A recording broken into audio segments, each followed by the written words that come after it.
Hi everybody, welcome to this short video, welcome to this Pranic Sunday. So today I thought it'd be really fun to talk a little bit about thoughts about duality, polarity, and just to have a little play around with this, because there are many laws of the universe that are kind of like the structure of how we can be here on planet Earth and how we explore and create and expand. You know, most people now have heard of the law of attraction and repulsion, right? And most people just call it the law of attraction. But many people have heard of that now. It's very big out there. People are aware of it and they're learning about it and utilizing it. But what of polarity and duality? Whenever we have a thought or a feeling about something, that's sort of like a charge, right? That's sort of like a charge. When we have a thought or a feeling, a belief about something, our emotions show us what that belief is, right? If it's a positive emotion we're feeling, then, we know that we've got a positive belief about that thing, and then we're attracting that. This is law of attraction. And whatever that is, whatever we're focusing on, builds momentum, and we draw more of that to us, that vibration, which will show up in many, many, many different ways. But another thing that is really interesting is polarity. So say, for example, it's like if you've got a spectrum, right? A spectrum. And on one side is like hot, for example, temperature hot. And on the other side is cold. They're equal and opposites, right? Hot and cold. Now, if we have a belief about the heat, right? Maybe you like to be warm. But maybe you don't like to be cold, right? Cold only exists because there is a hot, and hot only exists because there is a cold, right? There is a split in that spectrum. Instead of it being balanced and in the middle, like a yin-yang, right? Part of the same thing. Instead of it being like that, there is a split there, and there is a belief there. There is a feeling behind being cold. So if we don't like being cold, what tends to happen, right? We tend to find ourselves in cold situations and we're like, oh, I don't like it. And, and then we find ourselves in an unpleasant state, right? But if we befriend the cold, we actually reduce the negative charge which we have, which is attracting that cold to us. And we bring it to neutral, bring it to center.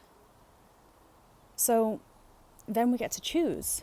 Do we want to create cold around us, or do we want to create heat around us? This is one of the principles, one of the ways that the principles actually work to be able to alter the temperature inside us, right? So you see people who do different types of breathing and things like that, to maintain their temperature, or to raise their body temperature, or to cool themselves down. We see that, right? We see that with like the Wim Hof technique and various other things. And really what they're doing is they're playing with the belief, the stored, created belief that they have around a certain thing. Now, when we have built up a certain belief collectively, that becomes its own thing. That becomes like an entity, right? We see this a lot in the spiritual world. There is a lot of people that talk about, for example, the 3D matrix, right? You've heard that phrase, right? The 3D matrix. The 3D matrix are doing this. The 3D matrix are doing that. Be aware of this in the 3D matrix. Now, what I find really interesting, and once again, take what resonates with you, leave what doesn't. But what I find really interesting is that, that only exists. Like, first, let's look at what a matrix is. A matrix is a collective thought pattern that's been practiced over a period of time. So collective, so it becomes its own entity, right? And then we become a part of it because we have a mental body, right? So that thought has its own energy. It is a thing. It's an entity, right? And then it moves through us. It becomes a part of us, especially when we put our focus to it. Right? But because that's been created, there's always an equal and opposite, right? Now, what is the equal and opposite of a 3D matrix? Is it a 5D matrix of pure love and unity and oneness, right? Or has there been another matrix created, right, that is often spoken about like a 5D matrix, but actually still has that resonance of fear, right? Because a 3D matrix usually is based in kind of fear and what people are trying to take, right, or do, or how control is trying to be kind of manipulated. But what's really interesting is that when we find people talking about this, energy is still going to that particular matrix, that collective thought pattern, which is then giving it strength, right?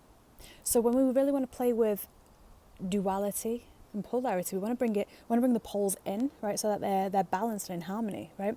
So what do? We actually look at how our thoughts have been created, and we bring those thoughts down to the heart space, and we reconnect the mind and the heart, because regardless as to how often we practice this, there are so many layers over space and time. There are so many layers over multiple space and time, different lives that you've lived in various different time points that are all happening right now. But so many different threads weaving that we really want to allow them to kind of unravel themselves and connect them one by one to the heart space. Whenever we have a thought or a belief, we want to bring it back down to the heart, because that's where discernment is. That's why we go, oh, is that actually true? Because even if there may be some resonance for you with a particular external collection of energy and what they may be trying to do, that only exists because we feel like we are combating it, or we feel like we have to be aware of it. So isn't that interesting? It only exists because there is awareness of it. It's so funny because I hear and I see comments often about, when people have like kind of awakened, and awakening is being able to kind of like connect those dots. Ascension is integrating those dots, right, and bringing them to balance and harmony within, right? This is like shadow work, the things that we've rejected, we're bringing it back in and finding peace with it. And that's really what we want to do here, because oftentimes, especially with many spiritual people that have social media and talk about this type of stuff, yes, there is the awakening that happens through those dots being connected, and from every one of us being able to kind of notice and discern and see through the illusion, through the veil that's been created, and go, oh, I'm seeing through that finally. But we have to take it a step further, and we want to bring that into balance, right? And to do that, we have to find a way to integrate the belief to a place of love, acceptance, compassion, to neutralize it. Because when something is neutral, when that pendulum is not swinging, what happens is we can focus it and we can charge it in a certain way, and then the law of attraction works very, very quickly. Right.